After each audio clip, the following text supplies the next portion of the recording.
Abonnez-vous sur votre chaîne OSR Monde et activez la cloche pour ne rater aucune de nos prochaines vidéos. maa ngi jégalu sama frère téléphone ngi live tamit di def liggéey bu am solo mais du ñàkk ñu ñoo waroon a défendre live mais après xam naa ne moom voilà il a préféré faire ça comme un grand voilà donc ministre de l'intérieur laa bëgg waxal Antoine Boun fucking John laa bëgg ngeen woor ba mu ñëw wuy jeeg Antoine John la ñu bëgg a waxal Antoine John kan nga yab Antoine John ñan ngay waxal yow sa déclaration bu fokkin bi nga def nii kan nga ñan ngay waxal tu t'adresses à qui tu te crois où Antoine John lay waxal tu t'adresses à qui yow tu penses que ni di nga sol sa costume d'un complexé nga toog ngay sol nga daaxal ak Sénégalais yi ci moment bii ñu nekk nii wootewuloo à l'apaisement tenir le discours bu responsable d'un père de famille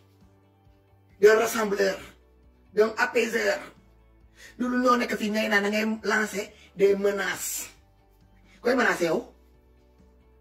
kan nga mën a menacer yow tu n'es pas capable de régler ce qui se passe dans ton pays. Tu penses que tu as la capacité d'aller régler ce qui se passe de l'autre côté de l'océan Atlantique. Dama lay laaj yow kan ngay menacé qui sont ces gens-là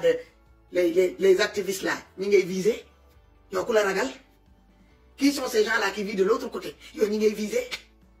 pourquoi prendre vos responsabilités doo leen assumer ses responsabilités ngir di bëgg tout le temps di joxoon ñeneen ñi c'est jamais vous doo leen mus a assumer parce que vous portez pas vraiment vos couilles pour assumer pendant que yow ni nga mandaté pour nga dem sol sa costume boobu mel ni jën bu congelé toog ci kanam nit ñi nga mel ni ginaar bu ñu dugal ci ndox mu tàng nar ko muy xaar ñi ñoo sukki ko yaa ngi dégg moment boobu sa mentor bi sa patron mi ngi dugg ci limousine am entouré de ses différentes nu mu tuddati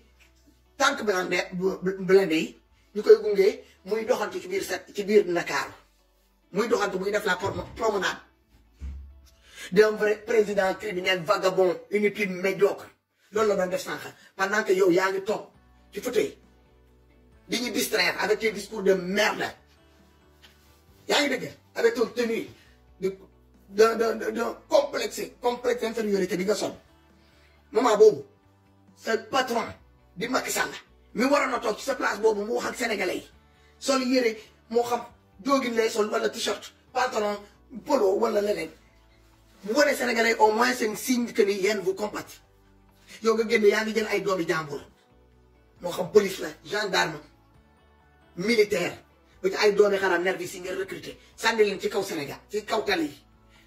xale yi depuis ci suba ba heure bii ak ñi ngi jàmbarloo ñaari côté yi yëpp tàng nga war a mën a génn nga am discours de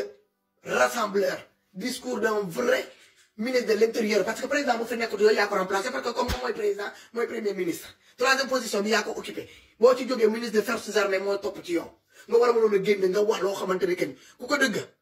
au moins dina xam que ni ministre wax na mais ngay génn ngay menacé koo mën a téye ndegam say morom doom yi am 14 15 16 ans nga jaakaar lool ñoo leen tenir tête depuis plus de 3 jours langaamu si seen xuur yi ngay duñ ko bàyyi nañ ne apparenté bu langaamu ci buntu super karam yow kan nga mën a ñëw jël si fii ci Union européenne koo mën a ñëw rek kan nga yàpp fii ci activiste yi koo xamante ni yow kooku c'est dévolu li nga réglé wu sa biir dëkk nga foog ne di ko ñëw réglé fii dugal sa avion je te lance un défi dama la lancer défi boobu dugal sa avion nga ñëw rapatrier ay nit fii yi nga war a dem dugal si sa biir kaso bi ku mel ni man de xanaa nga interdire ma de territoire rentrer au territoire sénégalais loolu am nga ci plein droit nga tamit sama papier yi ma yor c'est pas des papiers sénégalais mun naa ñëw Sénégal nag waaw lenn ngeen mën a def ma egg au niveau de l'aéroport nga ne ma madame vous êtes interdit de rentrer au territoire français Sénégal ma ne leen ok ma toog ngeen lijjante vol de retour ma jëw ñu bi ñoo toog wala ma xool dëkk ba gën a jege mën ngeen maa tere dugg Sénégal mais mun leen maa tere dugg benn dëkk je peux demander ne sorte pour ñëbu Gambie wala Bissau wala Mali maa ci day wax nga génn nga war a remercier au minimum te moo tax ma ne policiers yi Sénégal gendarmerie militaire Sénégal yéen les nervis indiwaat leen seen xel si seen bopp ngeen xam ne que ne ñii amuñu benn respect ci doomi aadama boo leen xoolee ni ñuy comporté sax amuñu benn respect amuñu benn yëg-yëg ci doomi aadama yow nga waroon a génn boo ko xool sa kanam moo xam ne que ne lii xew ci biir dëkk bi da laa tuusi mais comme yooyu yaa ko togg bokk nga ci ñi nekk di defar li ñi nekk di manigancé lii yëpp loolu mënul feeñ ci yow parce que boo ko bëggoon a ñor di sax dinañ ko détecté loolu nitu dara Antoine Diome man je te lance un défi indil sa xuur yi fii ma buuleen ndayam dama la ne li ngeen di def noonu def leen ko Sénégal mu jig leen fii kekk la fii nenu xoolal affaire du fi kattanday bonde laa leen wax fii te fii la ñuy toog ñuy piloté affaire yi à distance gars yi di ko doo seen kaw ba muy saf doo bi xaraam yi ngeen doon kenn mënu leen may jàmm kenn mënu leen respecté parce que amul benn respect ci population yi ay jigéen tey ñi ngi toog uuf ay leex ay borom kër di jooy seen doom ñii seen doom yaa ngi ci diggante dund ak dee ñii ñi jëlee fa ay mandarga yoo xamante ne nañ dem ba keroog bu àdduna du tukki du mu sa changé yow doomi xaraam yi nga uuf say jaboot dara dalu leen te yéen a togg dem jëli doomi jàmbur service doomi jàmbur ngeen loué ko dem loué service doomi jàmbur bu jigéen ngeen loué ko te ngeen bàyyi seen rakk yi jigéen ngeen bàyyi seen mbokk yi jigéen ngeen dem jël doomi jàmbur boo xamante ne keneen leen désespéré elle est en train de se chercher xale boo xamante ni que ni daa bañ a am kilifa ngeen daje moom ci mbedd bi ngeen xëy doon kilifaam moo waral ngeen kidnappé ndayam ngeen teg ko kidnappé ngeen mun arrangement ko foo leen ko jël kañ ngeen ko jël ci brigade de recherche kañ ngeen ko yóbbu tribunal lan moo tax ngeen baare yoon bi ngeen ne avocat yi duñ ko gis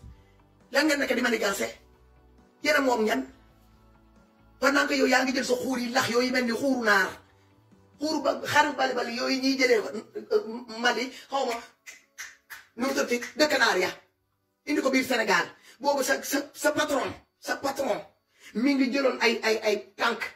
tank blindé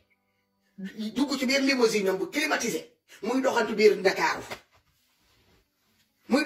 Ndakaaru yow nga toog nga am discours bu irresponsable bu toll ak sa kanam mu ndaw ni xuuru bali maa la ko wax doo nitu dara yow lay waxal Félix John Fokkin man maa la ko wax man jigéen c'est des mêmes plis bu leen ko mettre sur le compte de Pastef wala Ousmane Sonko je te parle en tant que sénégalaise yow lay waxal Félix John Fokkin kaay nga jaaxal lan jigéen ndegam jigéen ngeen jël ngeen manipuler ko pour mu taal dëkk bi avec votre complicité ak seen xaalis sénégalais yi ngeen jël wala ngeen dugal ko fu mu war ngeen waroon a jàppale xale bii ngeen créé benn centre boo xamante ne c'est pour accueillir ces genres de filles comme ñoom Adji Sarr ngeen mettre leen foofu ka encadré leen utul leen ay encadré ñu leen di encadré ñu encadré leen jàngal leen métier jàngal leen ñu récupérer la waat confiance en eux mettre leen dans le droit chemin def leen ko nga jël sa xuur yi lax yooyu mel ni bali yi di jógee Mali maa la ko wax Antoine Diome indil ma sa xuur bul fukki ni fii fokki ni si sama biir page comme yaa ngi fi toog depuis je ne sais pas combien de temps ma kattan daan ko ci kaw nga koy seen muy dem ci kaw te doo leen nitu dara tekkiwu leen dara te doo leen ko mës a tekki may wax ngay naan da nga ñuy menacé yow kan nga mën a menacé yow tu n'es pas capable de cerner un gosse de 14 15 16 17 ans ba ci ay xale yi am 7 8 ans ñoo nekk di déjouer seen plan yi ci biir Sénégal nga foog ne que yow am nga yaa assez porté tes couilles pour traverser l'océan Atlantique ñëw ba fii Union européenne nga ne da ngay ñëw déloger ko mel ni genre jeegi wala sama morom activiste yi sama frère yi may gis ci internet yi ñoo gën a garaaw ñi nga gis ci biir terrain bi fii la ñuy toog nag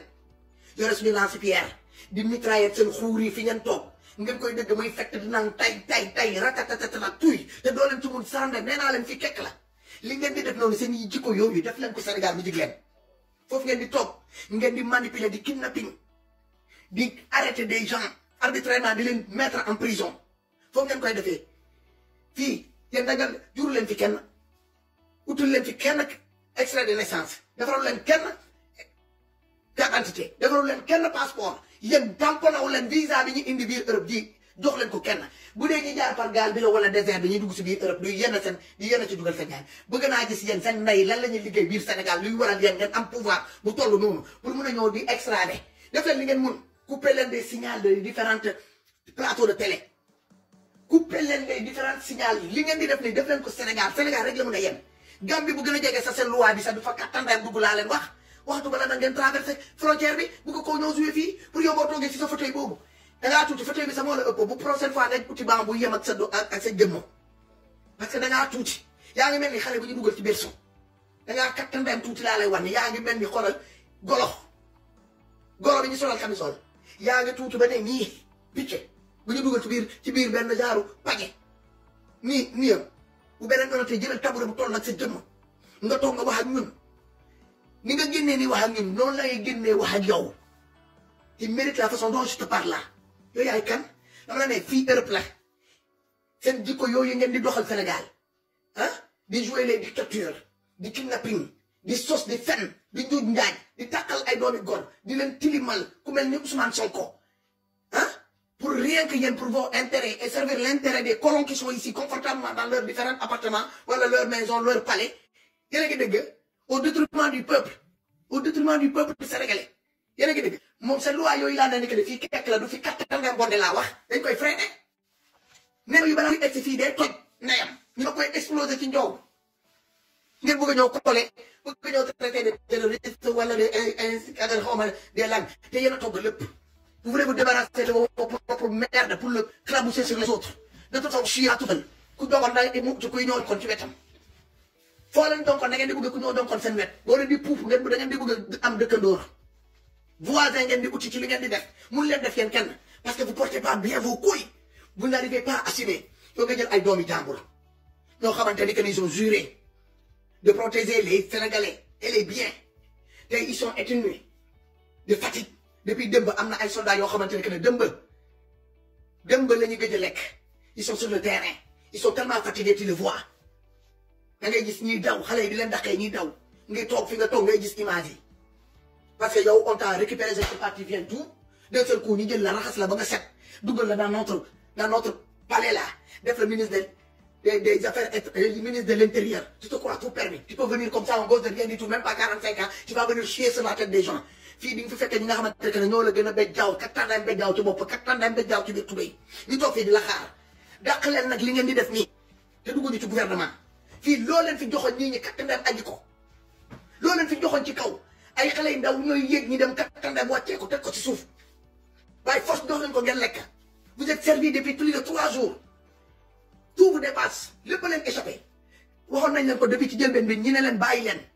Aly Ngouille Ndiaye a très bien compris moo tax bi ñu ko nee demal il a préféré partir tey li ci xew yëpp kenn déggul Aly Ngouille Ndiaye dañu toog dans un petit coin ça tombe bien yow comme tu es un gosse boo xamante ne que tu n'as rien dans le système assoiffé de pouvoir loolu nga bëggoon tu as tout fait pour jaxase Macky Sall prouver à Macky Sall que tu es plus capable que Aly Ngouille Ndiaye li Aly Ngouille Ndiaye bañoon yëpp teg ci limite yow tu es prêt à franchir cette ligne rouge là rien que pour tes couilles pour servir tes couilles parce que li ngay def nii tu ne le fais pas pour Macky Sall parce que tu es psychopathe il paraît que tu es un enfant abandonné tu as été un enfant abandonné reconnu après ta majorité yow tu es frustré de haine sa judd moo baaxut haine boobu nag moo la topp sa haine judd moo la topp yow Antoine Diome tu es frustré kuy woote bàyyi leen woote bi su ma paree ma dugal leen bàyyi leen woote bi s'il vous plaît arrêtez d'appeler su ma tàngee nii damay bëgg ngeen may énervé tu es frustré yow mënoo bëgg ku mel ni Ousmane Sonko xam nga lu tax Antoine Diome mënoo bëgg ku mel ni Ousmane Sonko dalaa gën ci judd xombol boobu nga dëkk foofu la dëkk nga xam ay famille mu xam say famille nga xam foo sokkeekoo nga xam fu mu sokkeekoo te bokku leen moom depuis bu ma nekkee tout petit la gis ndey gis baay ñu di ko tettee nag jox ko amour jox ko lépp bien entouré yow nag a été vite fait abandonné su ma nee abandonné nag dama nga def say recette kii di wax ak man ni fan la jëlee loolu man li ma lay wax ni tal dayam dugg ci premier avion suba nga ak say délégation ñooy extradé ma bëgg naa dem Sénégal aller simple laa bëgg ku ma koy may pare naa pour dem ma xool dañoo mën nga ci dara ne va pas chercher mes frères et sœurs dans les autres endroits kaa nga jël jeg Caterpillar dugg nga sama biir page tu m'as déclaré la guerre depuis keroog bi ma dénoncé sa 50 millions yi nga doon distribuer lu ne nga ma def total bi nga ma def dem nga ba dugal Facebook muy crypté samay page su may wax affaire yi di daw man toog ci kaw loolu yëpp maa la doon xaar parce que xam naa ne tôt ou tard di nga génn nga wax mbottu nga balaa ngay feeñal sa bopp balaa ñuy dëgg sa baat ndox am ba nga ne fa pacak bu boobaa ngay génn ngay ñàpp xoolam di am looy wax bàyyi leen woote bi laa wax Fais pas chier, arrêtez de m'appeler. Je vais avec Antoine John. Ça, c'est un règlement de compte uniquement entre les quatre là et ce imbécile de Bull fucking John. Vous me connaissez. Je sais qui appelle comme ça là. Il ne faut pas m'appeler. Je ne suis pas en mesure à répondre. Sénégalais, depuis famille, ils sont tous les gens. Ils sont tous les gens. Policiers, ils sont les militaires, ils sont. Venez vous armée. Pendant ce temps-là, il y a des gens qui sont voiture climatisée. Ils ont des gens qui sont en costume cravate. Ils ont Rokhaya yow. Bien, boo continuer dama lay bloquer définitivement ci sama page bi. Fu ñu la fekkee yaa ngi fecc. Xaw ma looy fecc nag. Devant la vérité.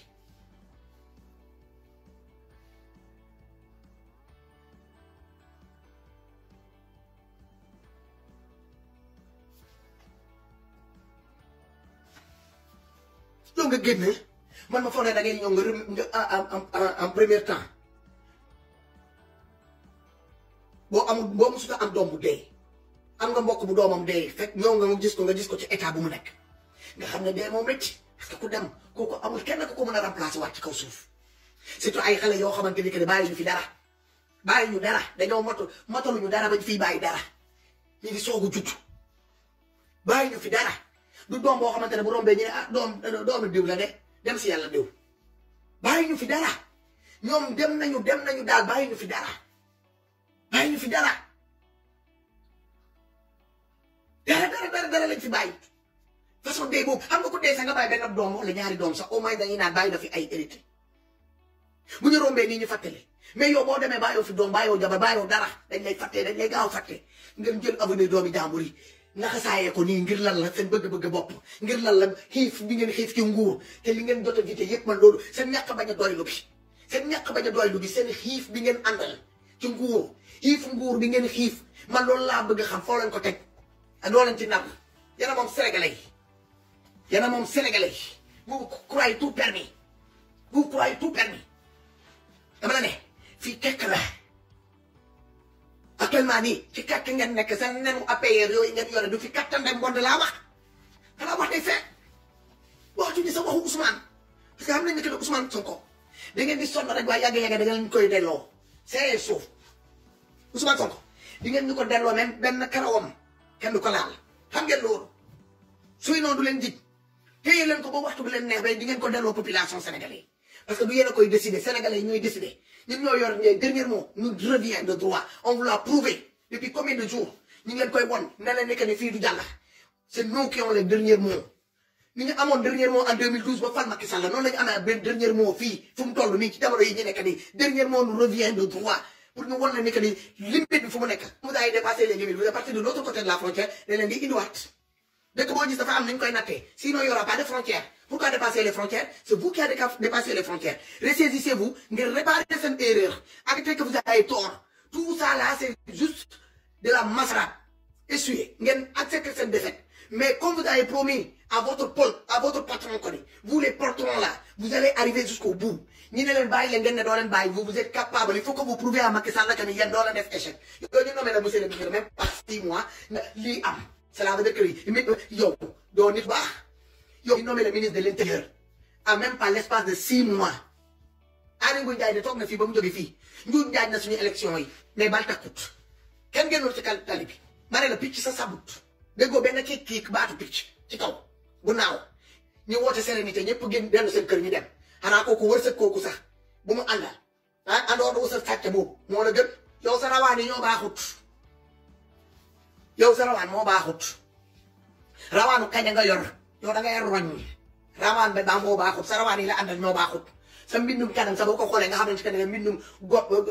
golo nga yore ak rawaanu kaña da ngay roñ yow kenn mënu laa yóbbu ci tool kenn mënu laa bàyyi ci néeg bu am ay lekk ñenn yéen na moom nit ñi da ngeen di génn toj def seen toj yàq dëkk bi nit ñaa ngi jooy ay mère de famille yaa ngi nële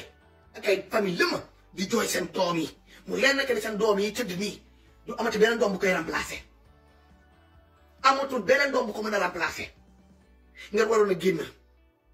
wane massaw ñooñu insister ci massaw ñooñu noo leen di massaw ñooñu li leen taxoon a génn xam ngeen ko 90% yi dañoo xiif mar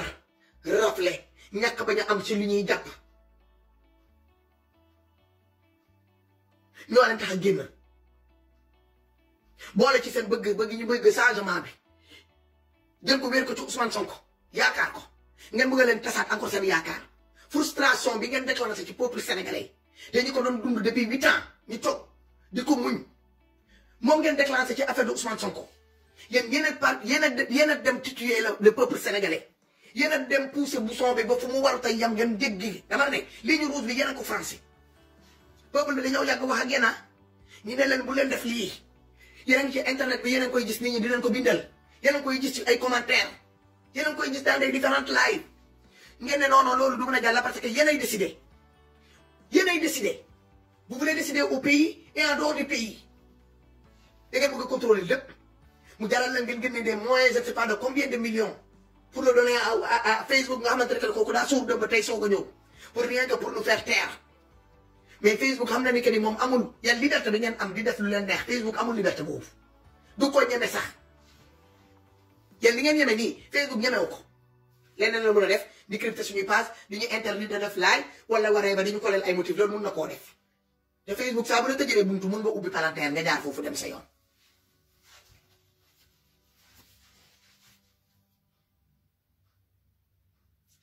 ngay menacé nit ñi avec ton air arrogant hautain bi nga am soo nitu dara Antoine Diome man je te défie moi j'appelle à la résistance bi ma koy woote fii dama woo sama famille dama ne sama yaay sax bu mu nee génn résister yooxu droit nee na lii moom ànduma ci bëgg naa sama doom yi ak sama sëti su ma wanee ginnaaw ñi nekk si jàmm loolu lu ci ne nga ne nii nga am ñu droit woote à la résistance am ñu droit yuuxu suñu ak suñu yelleef nga génnee say police teg ñu ne déet indi gendarmerie teg ñu ne déet nga dem indi say force de l'ordre militaire yi teg ñu ne déet nga dem recruter des nervis teg ñenn ñii ñi nañu noppi après c'est vous qui avez le kilo et le toupet nga toog ak sa xuur yi lax yi mel nii xuuru Mali yi ak bu Mauritanie nga ñoo toog ci kanam sénégalais ngay naan ni que nag ñuy menacé koo fi mun a menacé Antoine Diome koo fi mun a menacé lan nga tekki ak lan la sa waajur yi tekki ci biir Sénégal pour yow ngay mën a di menacé nit ñi loo leen tekki foo leen jaar kan moo xam seen maam yi barki dëmb fu seen tour lan mooy seen tour maam yi lan la ñuy liggéey Sénégal quelles sont les entreprises yi ngeen hérité pour ngeen mën a doon ay milliardaires ngeen bëgg di pour ci kaw bopp sénégalais ñun ñu jël leen for leen ci mbalit yi nettoyer leen les enfants la majeure partie de yéen vous êtes des enfants abandonnés que ça soit directement ou indirectement ñu jël leen ramasser leen nettoyer leen fabriquer leen cirer leen ba ngeen baax saram xoolal ñu jox leen xoolal kër jox leen ay kat-kat jox leen ay bureau ngeen di tukki aller retour sans demander le visa doomi xaraab yi yeneen ñoo toog seen kanam di ñu naan nekk ne dañuy ñuy menacé kay dinaa leen saaga ngeen jëggal ma nag di may seetaan parce que xam naa ne ñu bëri dinaa leen dinañ kii dinañ naan ne non faa déedéet may leen ma tuuti rek man je refuse quelqu'un qui se met devant lui qui me menace parce que sa biir menace bi man dama ci gis sama bopp te man jigéen laa li may def nii sa jabar yi mënoon lañ ko def mënuñu ko def parce que ñu ngi toog saa boo demee nga xoolal nga sàcc ci xaalis sénégalais nga ñoo nga jox leen ko ñu ciy kattandaayam dem jëndee ko seen or yi seen yëre yi di ci tukki di dem fu la neex ci monde bi si suñu xaalis ñun contribuable suñu héritage doom yi ak suñu sët yi war a ñoo judd ñooy ngay jël di ko tibb di ko jox sa jabar yooyu di ko jox seen mbokk yi di ko utee tur pendant ce temps-là ñun ñu ngi xiif suñu mbokk yaa ngi xiif suñu doom yi amuñu sa benn amuñu avenir certain sax amuñu ko ci ñoom ba ñu sóoraale ay sët yi war a ñoo judd ngeen ne nit ñi dañu noppi yow nga am le toupee le kilo nga toog ci sa biir fauteuil ak sa tuutiwaay yaa ngi mel ni xale bu ñu dugal ci biir berceau bu beneen yoonate dama la ne Antoine Diome jëlal tabouret nga toog ci ndax nii mën a ànd ak sa jëmm mais nga jël fauteuil boo xamante ni que ne fait 2 fois ta taille kenn mënu la woon gis sa bopp rek lañ doon gis yaa ngi mel ni xale primaire xale bu am 14 ans ci sa biir fauteuil boobu yaay ñëw toog dinaa ne que tu vas nous donner des leçons de morale tu vas nous menacer ouvertement et puis tu es en train de je ne sais pas quoi là comment déjà à régler ce qui se passe le foutoir là que vous avez créé dans le pays commencez déjà à régler le foutoir que vous avez créé dans le pays. Lii ce n'est même plus la question de Ousmane Sonko Adji Sarr ou Reva ou Pastef ou APR lii da ngeen dem fekk ay nit ay gaynde di nelaw ngeen jël seen loxo yi dugal ko si seen soosu misu yooyu ngeen di lekk ak seen ginaar yi door ginaar yi ak seen brioche yooyu ngeen di lekk seen brioche doore yooyu ngeen jël ko nag ñëw ba fekk gaynde yi fi di tëdd ngeen diw ko seen bàkkan bi jaar seen ginnaaw nag roof ko seen tuun bi ngeen bëgg a dox noonu nanka ngeen génn ci seen enclos bi ngeen ne duñ leen attaqué saram daay buñ leen attaqué wul dinañu langaabu si seen xuur yi dinañ buddi lépp ba mu set ñu teg ko en place publique doole rëccee nii day yomb doole rëccee nii day yomb kaay leen jël si man damaa bëgg a ñibbi damaa bëgg a ñibbi kaay leen ngeen destitué ma damay différentes nationalités ma am fii Europe ngeen delloo ma dëkk ba yóbbu ma nag ba seen place Obélix ngeen wat ma ndel futti ma taatu nen ngeen dugal ma seen gel maa ngi koy xaar boo leen ko bu ne lii maa leen ko may lii maa leen ko may dama leen ne actuellement nii ci kaw kekk ngeen taxaw ngeen bëgg a indi seen différentes nen yi ngeen yor seen loxo seen xuur yooyu ngeen witti def ko nen ngeen ne da ngeen koy ñoo bondeloo ci kekk sénégalais yi peuple sénégalais yi génn nii ma gis ko fii dinañ kattandañ seen nen yooyu duñ fi bondee seen xuur yooyu ngeen indi jaawale ko kay nen la ñuy ñàppandaay buule laa leen wax fii seen nen yooyu duñ fi bondee dafa dul songale fii loolu dama leen koy wax ngeen bëgg a jël peuple sénégalais def leen ay genre yooyu yoo wii non jël peuple Sénégal def leen peuple yooyu oui non xanaa yéen a moom nit ñi yéen a ñàppandaay moom nit ñi yéen a kattandaay moom nit ñi koo leen moom yéen a ñàppandaay jur ñu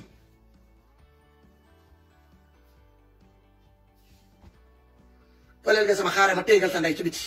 man foo profil du ma perte temps doone xaraam yi nii rek ngeen mën a mel waa APR yi dañuy dem di recruter ay doomi xaraam yoo xamante ne dañ leen di juutal pour 15000 francs ñi ñoo toog nag ci biir Facebook bi ñi amee na nit ñi ak seen différents commentaires yi man du ma wax ak yéen seen bàyyi boobu génn sànq ak tuutuwaayam di mel ni fel jën fauteuil bi nga xamante ne bu toll ni berceau moom mu doon liir ci biir jaaxal la Sénégalais yi nee na da leen di menacé ñi nekk de l'autre côté de l'océan pendant ce temps là y a des jeunes de 14 15 16 ans 17 ans mi nga xamante ne jusqu'à l'heure que je vous parle là tient tête vous dites non ñu ngi leen di défier lancer leen défi depuis plus de 3 jours tenir leen tête vous n'êtes pas capable de gérer ces gens là vous ngeen di traverser frontière bi pour ñoo gérer fii mais c'est le monde à l'envers ou quoi Antoine Diome pour ma xam ni que ne yow li ngay wax nii sa menace yi ngay def nii concernant les gens qui vivent à l'étranger apparemment on est tous identifiés yaa ngi dégg ku mel ni man moom musuma nëbb sama kanam man li may wax je l'assume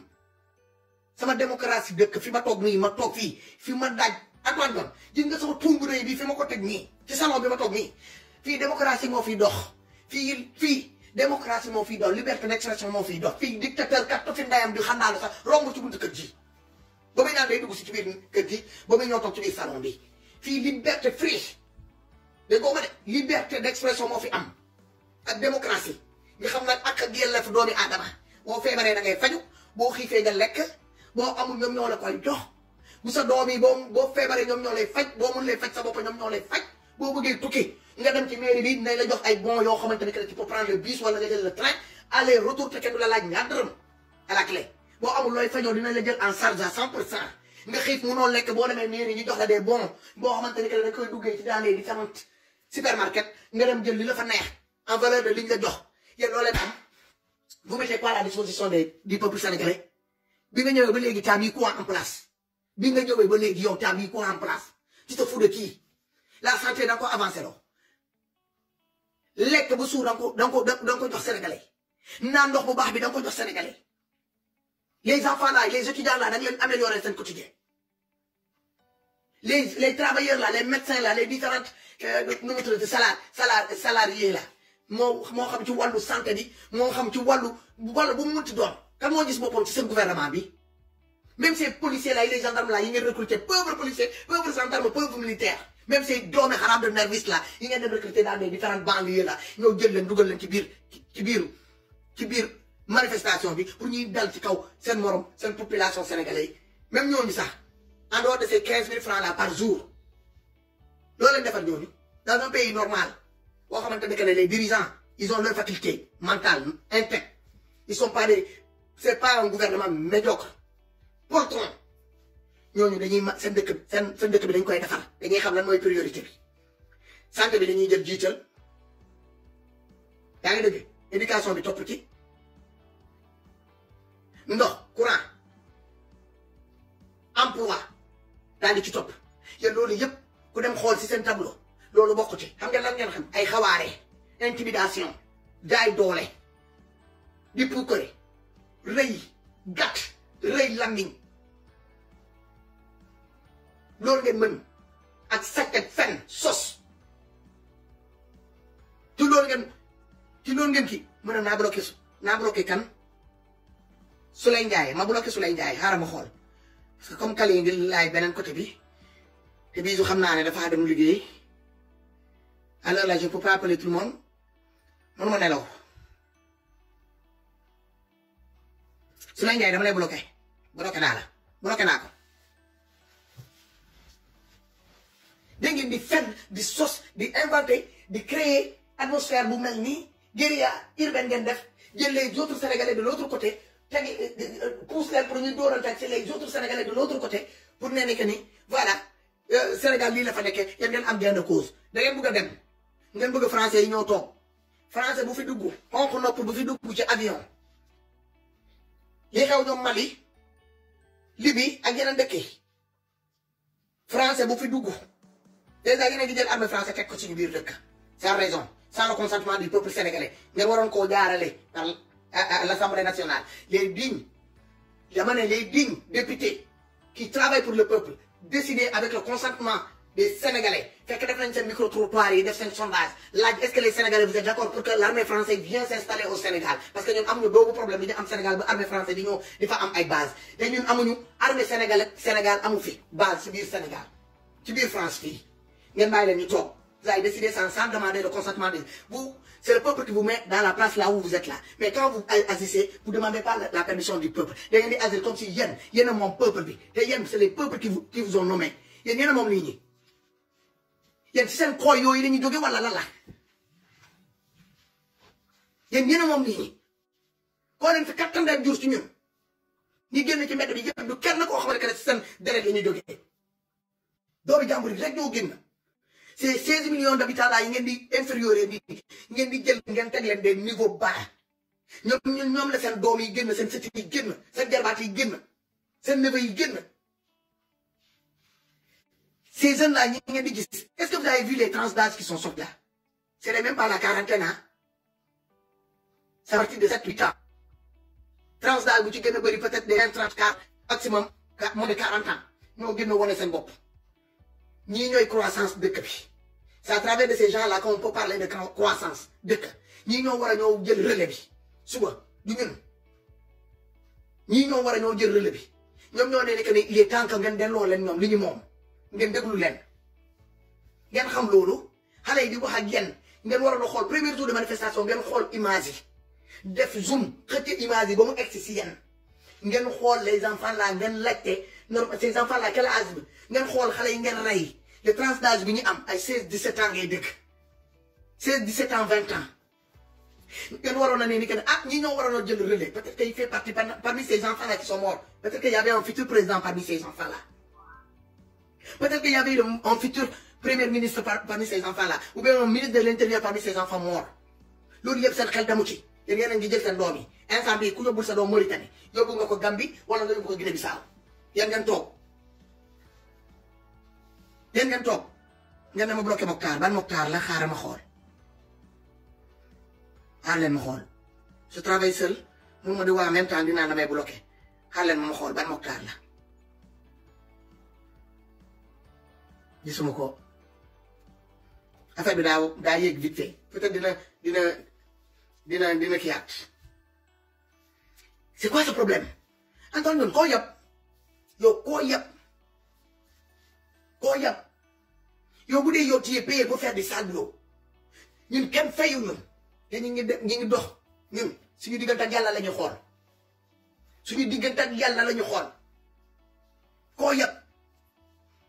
ñun xooluñu lu neex Macky wala lu la neex yow wala lu war a ñoo neex Ousmane Sonko parce que toogagul ñu dañuy xool lan moo ñu neex dañuy xam ne que ni bu subaa war nañ ci mun a toog fii fekk dañu inquiété wu suñu doom yi dina baax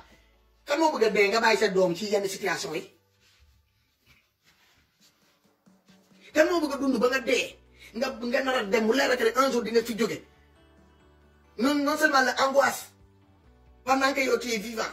ñàkk bañ a am looy jël mettre ko à la disposition de tes enfants mu leer rek boo wanee ginnaaw day gën a pire si seen côté angoisse boobu ngeen bëgg koo teg ci père de famille mère de famille ñu koy dund jeunes yi ngay gis xale bu góor buy jàqal ak yaayam xool ko ba mu yaay ji du muy dangee ci jaay bi ci dangee di dem ay tefes di dem uti ay matt di dem di jaay ci kaw tali bi te moom mu am âge bi am doole bi te mënu koo indil dara Dakar tout est bloqué il faut nga doon le fils de tel nga dem représenté en tant que fils de tel wala fils de tel pour ñu mun laa jël c'est par relation la ñuy recruter léegi c'est par relation par connaissance yaa ma neex par groupe de xawaare il faut nga doon le fils de directeur tel député tel monsieur le ministre tel monsieur le maire tel pour au moins ñu mun laa ubbil buntu yéen ñu jël leen ñun ñu daggal leen ñu defaral leen contrat CDD pas CDI lañ leen jox CDD lañ leen jox mooy maanaam contrat avec une durée déterminée à renouveler au cas où ñun seen patron yi ñun ñooy seen patron ñun peuple bi bu ñu gisee satisfaction ci li ngeen di doxalee dëkk bi ñuy renouveler leen seen contrat defaral leen contrat à durée indéterminée te loolu kenn mënu koo am ndegam firaawu na moo ko amul ci kaw suuf di yem mi yéen a koy am yaa ngi dëgg loolu Antoine Boun Fokking dama ne contrat à durée indéterminée ndegam firaawu na moo ko amutoon te moo leen ëppoon daraja yéen ñëpp moo leen dàqoon sut leen ëpp leen doole ëpp leen booloo yàlla dafa doon toog di ko seytaan lu mu nay ji lu mu joxoon yàlla ne ko ne la yomb mu demoon ba mu foogoon ni que ne mënoon na wàccee yàlla ci place mu toog foofu mais bu ko kooku pare woon dakaa wàccee ba mu laal terre foofu ngeen toll nii ak peuple sénégal yéen da ngeen nekkoon ci moment boo xamante ni da ngeen foog ni que ne asamaan ci ak li nekk ci kaw suuf yëpp yéen a ko moom ba bëgg na jël place yàlla wàccee yàlla fu mu toog yéen ngeen dem toog foofu fu mu nekk nii yàlla moo ko jaarale ci ay doomi aadama mi mu gën a fonk nee na ci lu mu gën a defar li mu gën a am ci lu mu gën a sàkk nee na doomi aadama moo ko gën a mu jaarale ko ci doomi aadama yooyu pour ñu wàccee dem da ngeen laal terre dama ne vous êtes humilié man xaw ma yéen ban façon nit ngeen doo leen di comprendre ay affaire yéen dañ leen futti daf leen taatu nen peuple sénégalais yi cette jeunesse là du Sénégal là dañ leen futti commencé ko président de la république bu ko gën a tuuti képp koy wuyoo APR te nga nekk ci aux côtés de ce gouvernement là jeunesse sénégalais yi cette révolte là vous a déshabillé on vous a mis nu vous êtes humilié bu dee ay góor ngeen di ngeen commencé dès maintenant commencer à déposer vos démissions da ngeen di démissionner ku ci nekk nga def sa poste taxaw publiquement devant le peuple sénégalais t'excuser wu te mettre en jour t'excuser auprès de ce peuple là mais doo leen ko def parce que vous êtes des personnes orgueilleuses amu leen dignité seen dignité da ngeen ko mayoon yàgg na orgueil bi ngeen dese en général les personnes orgueilleuses c'est les personnes qui n'ont pas de dignité bu ma kenn woo dama leen ne lii sama problème personnel la ak Antoine Boun Fokking man maa koy réglé ak moom mu ñëw arrêté ma man maay wax tey du ma dugal kenn guddi na te dafa am ñu tëdd amu leen dignité orgueil ngeen dese orgueil bu ndaw ngeen dese te orgueil boobu mu neen ngeen am au moins tuuti ci orgueil boobu ngeen tof ci ngeen ñoo daxal la politique ak seen mentor bi di Macky moo di Sall ngeen ne ko delloo nañ la lenge bi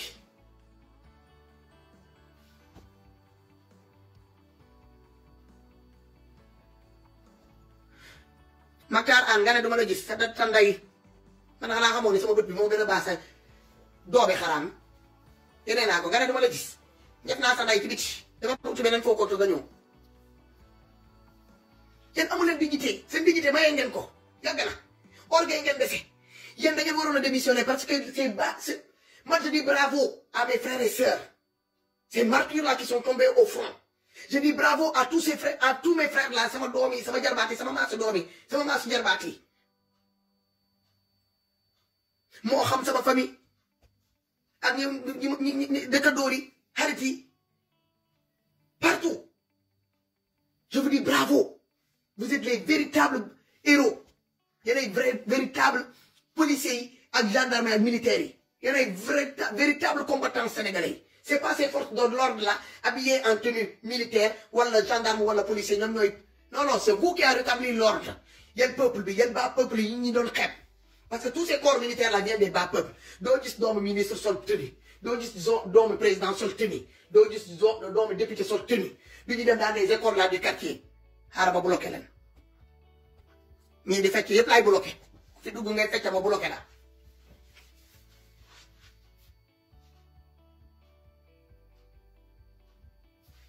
voilà xaaral ma bloqué la yow tamit doomi xej vous vous avez ressonné, il n'a pas la vérité. Man, bloqué là. Voilà. Que des faux profils. Non, je ne peux pas prendre d'appel. Il faut bien comprendre, hein. Dama nekk sama waa kër yi te heure bi dañoo tëdd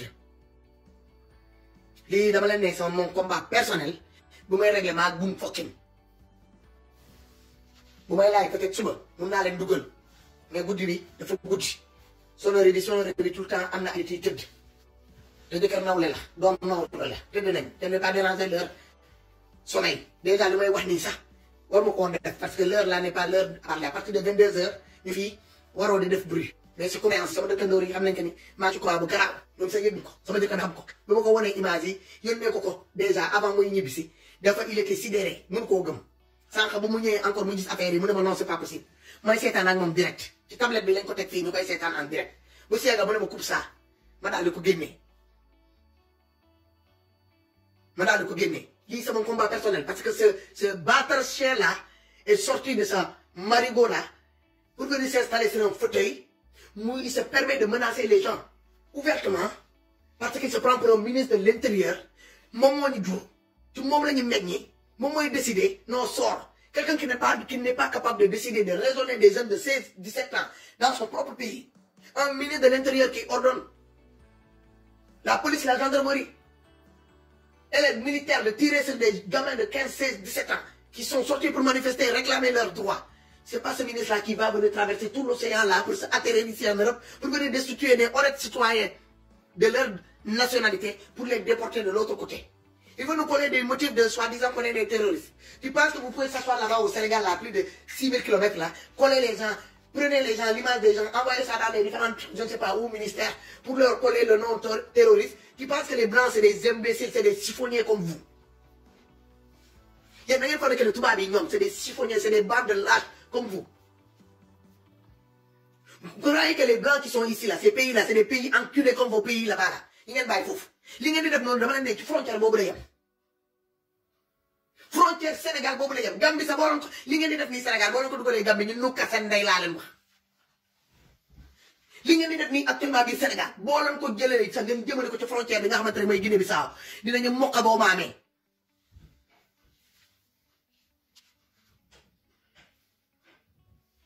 pas arrêter de faire du bruit s'il te plaît hein li ngeen di def nii actuellement boo leen ko jëlee biir Sénégal ngeen yóbbu ko ci frontière Guinée Conakry laa la ngeen bëgg a dugal Guinée Conakry hein Guinée Conakry laa leen wax de mais tey pundi ji moo doon ngeen jëlee ko foofu ngeen mu koo dugal côté Mali yàlla photo kuntu li ngeen di def nii dugal leen ko Mali wala Côte d'Ivoire Alpha Foroy ba wala kuntu la ngeen mu koo dugal Guinée Conakry mais tey pundi ji moo doon ngeen mu koo dugal Guinée Bissau ñi daggal ñu korta boo kuluuta ngeen bu ko dugal ko Gambie ah ñu nokka seen xuur yi laa leen wax imbécile yi ngeen doon di ñaa ngi jooy ay doom yi ndaw ay xale yu ndaw boo xoolee image yi xale yi dañoo xiif bu ñu nee attaqué centre commercial détermination bi ñuy am ci côté boobu bokkut ak bu ñuy attaqué bu ñu nekkee ci beneen côté bi da leen di xool sa yaram mooy daw moi, voilà l'image que j'ai retenue dans cette manifestation-là. Il y a 7, 8, 7 ans. Surtout l'image de ce gamin-là, ce bambin-là, avec son sac-là, rempli de chips, des bonbons, des chewing-gum. Je me dis que c'est ça, il dafa daw. Xalé bobu képp ku ko xam. Bo dé xam ngeen ko identifier ngeen ko. Yónnee leen ma adresse am fi wala adresse waajuram mi ma yónnee ko lu muy jëndé bonbon. Moi je suis prêt à lui payer des chips pendant 1 an, muy lekk rek chips. Bu 1 an bi jeexee ma jëndal ko encore ay chips ravitaillement laa ko bëgg a yónnee parce que ça me fait de la peine. Ça me fait de la peine. xale bi daw na dugg na ci centre commercial boobu jëlu fa dara lu dul ay ñoom chips ay ñoom seen. du mu daan gis xale yi di ko lekk ci dans les différents plateaux de dessins animés yi ñuy seetaan mu am ci occasion moo tax mu dugg mu dem jël image yooyu rek war laa choqué yow doon fokkin te yow yaa ngi yore sa doom yoo xamante ni. bu guddee ñu ne sawarmaa la ñu bëgg a lekk nga jël sa xuur yi dugg toog sa garde corps yi toog sa chauffeur toog nga jël sa doom yi ñu toog ñu dem util leen sawarmaa bu ñu bëggee dibi même chose xaar ngay dem jënd lëmb ñi ñoo ñu rey misul la ko ba mu baax nga tegal ko ñu lekk ba ñu wàccu bàyyi ko foofu li si des ngeen fàddi ko sa doom yi du ñu soxla rek da ngay claquer ses doigts xooloo image xale boobu sa nga gis ni que ne xale boobu est-ce que am na sa 8 ans ak sac boo xamante ne que jëlu fa dara dugg na sànniwul xeer dóorul policier deful dara xale boobu mën nañ ko faa dóor mu dee comme ñeneen ni ñu dee noonu ci loolu rek mën nañ ko faa dóor mu dee parce que xale bu am âge boobu bi ñu na mi ngi ne la loxom bi ne dina ko ñàkk wala du ko ñàkk yàllaa xam il paraît que hier ils ont été évacués sur Ziguinchor dañ leen opéré am na ñoo xamante ne que ñu ngi ci coma ñi déclaré woon mort entre deux il paraît qu'après il a réagi mu jëwul dee ñi dee maa ngi jaale seen mbokk yi di présenter samay sincères condoléances au peuple sénégalais di massa waajur yi sénégalais yi nga xamante ne que yéen a nekk ci sur le terrain góor jigéen ak la tax a motivé wu ba nga génn di leen massaw di leen naan yàlla na leen yàlla fay yàlla continuer di leen aar ba li ngeen bëgg ngeen am ko parce que ñun pare nañ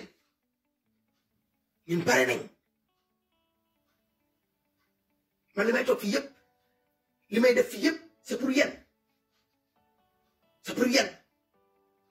suñu doom yi c'est pour yéen sama frère yi c'est pour yéen sama jarbaat yi c'est pour yéen sama sët yi nga xamante ne que ne juddoo guñu pour yéen la parce que lii buñ ko seetaanee ñu bàyyi ko noonu mu continuer ñu won ginnaaw dem day gën a dem kanam lu dellu ginnaaw ku xiif munoo koo ne toogal bul dem uti li ngay lekk ku mar munoo koo ne bul dem naan ku feebar munoo koo ne bul dem faju loolu mënu leen koo comprendre yéen fi ngeen toog parce que ku ci feebar ci yéen premier avion du ko raw